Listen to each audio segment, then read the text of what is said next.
যতই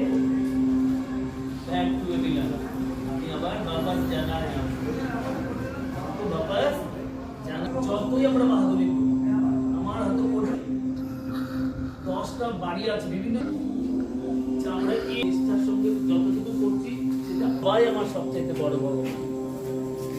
আমাদের শাস্ত্রে বলছে সত্যম বদ ধর্মং চর সত্যায়ন মা প্রমদঃ মাতৃদেব ভব। প্রথমে মাকে পূজার আসনে বসানো হয়, মাই আমার প্রথম দেব, তারপরে পিতৃদেব ভব, পিতাকে দ্বিতীয় আসনে, তৃতীয় আসনে বসানো হয়েছে আচার্যদেব, যিনি আমাকে জীবনের দিশা দেখাচ্ছেন, দিশা দেখাবেন আচার্যদেব। অল আর সন আচার্য সমস্ত সাধুসন্তার্যের আসনে রয়েছে। শুধুমাত্র আমি গুরুদেব থেকে যেটা গুরুদেব আমার নির্দিষ্ট রয়েছে, যিনি আমার আচার্য, কিন্তু ওনার সঙ্গে সঙ্গে যত শান্ত রয়েছে সবাই আমার জন্যে, সবাই আমার কাছে আচার্য। কারণ প্রত্যেকের থেকে কখন না কখন আমি কিছু কথা শুনবো, আমার ভেতরে এরকম একটা তৃষ্ণা থাকবে।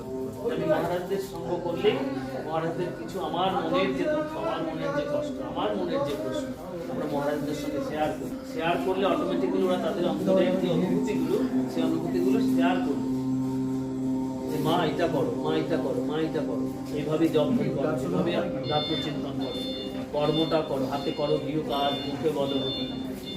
কর্ম আমাদের করতে হবে, কর্ম ছাড়া আমরা এক মুহূর্ত চলতে পারবো না। কিন্তু কর্মটা আমরা কি করে করবো, ভগবান বলছেন কর্মণ্যবাদিকরস্য মা ফলে।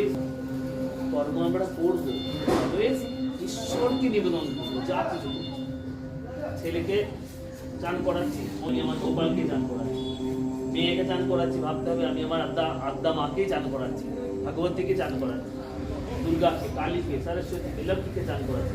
আমার ঘরে সে কন্যা হয়ে ওই রূপে এসেছে, সে আমার কন্যা নয়, সে আমার দৃষ্টিতে সে আদ্যা শক্তি মহামারী একটা। দেখো তাহলে আমাদের পরিবারের মধ্যে আধ্যাত্ম চেতনা কত সুন্দরভাবে জাগ্রত।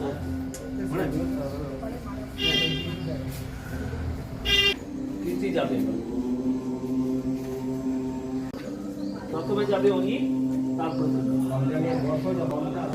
মা। ওই যে প্লাস্টিক এটা দিয়ে শিশু